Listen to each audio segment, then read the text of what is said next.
In this refugee camp, I met a Muslim woman whose son was, to the left, was killed by Israelis. She was named for her mother's Jewish neighbor in 1945, 3 years before her family fled the fighting and were never allowed to return. I heard this so many times from different people, whether Jewish, Christian, or Muslim, that they remember, the older ones, remember a time when the people of three faiths got along relatively well, as people in any diverse society do. But they did celebrate each other's holidays. They named children after each other. They had close community relationships. This woman didn't want her picture taken, but she said, and when they asked why, she said, because it's America, not Israel, that's doing these things to us. In fact, this is the face of America that most Palestinians see. This is our tax dollars at work.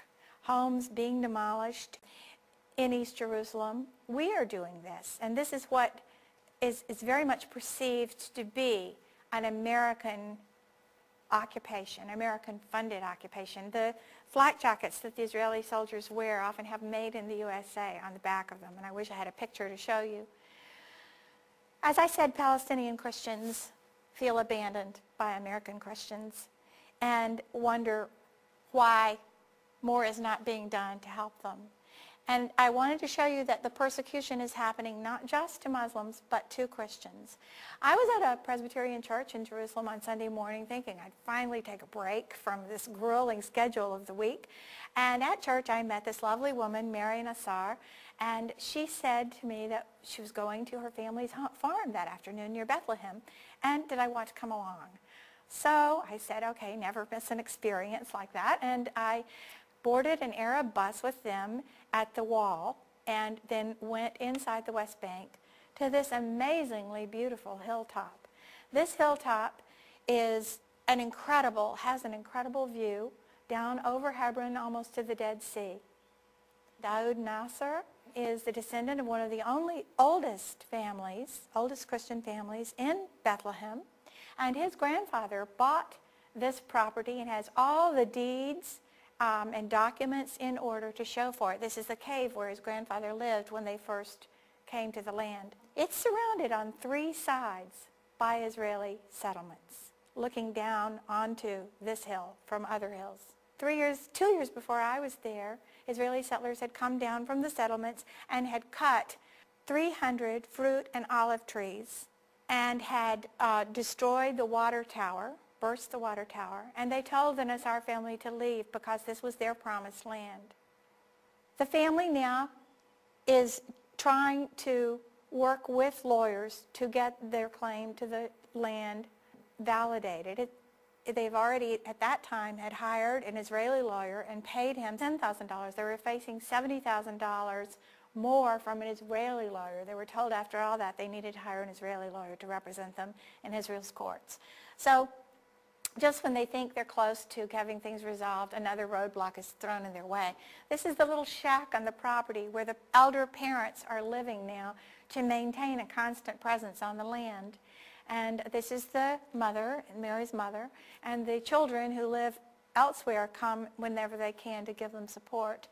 And this is the grapes that they're growing beautiful crops despite the loss of those trees, and they are taking them to market in other towns, other Palestinian towns. But they told a story of 1 year before the crop had been loaded onto a truck and they were going to a checkpoint between 2 Palestinian towns. They were made to disembark and take all the grapes off the truck and put them in the dust, then put them back on. Okay, that's security. Although this wasn't between the Palestinian town and Israel, it was between 2 Palestinian towns. And after they put them all on the truck, they were told to go sit aside in the sun and wait. They waited from early morning till 4 o'clock in the afternoon. And at 4 o'clock, they were finally waved through and told they could go. When they got to the market in the neighboring town, it was closing. So they slept on the ground beside the truck.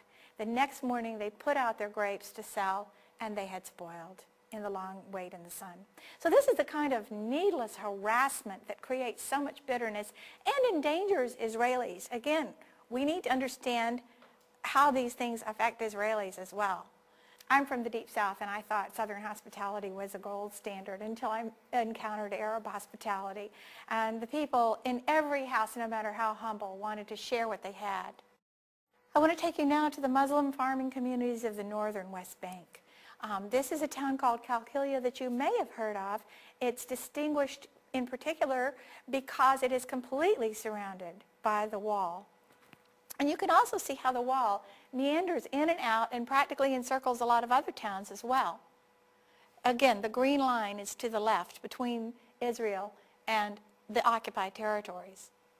As you look here, you see how that line meanders in and out. Now, what's that about? Is it about security? Well, it's preventing the Palestinians from going into the West Bank as well as from going into Israel.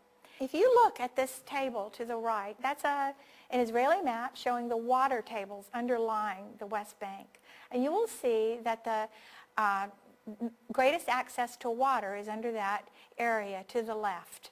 And many people believe that this wall is created in such a meandering way to make life so difficult for people in that area that they will leave, and this fertile valley, which is the breadbasket of the region, can be added to Israel. If you look at the map of the water resources, look at another map I found on an Israeli site which shows the defense requirements that they believe they have. It exactly mirrors the water table to the west. And to the east, it takes the entire Jordan Valley, and you can see what's left in white for Palestinians. There's another map I found on their site of further redeployment. And again, these are the Palestinian ghettos, walled enclaves that are left.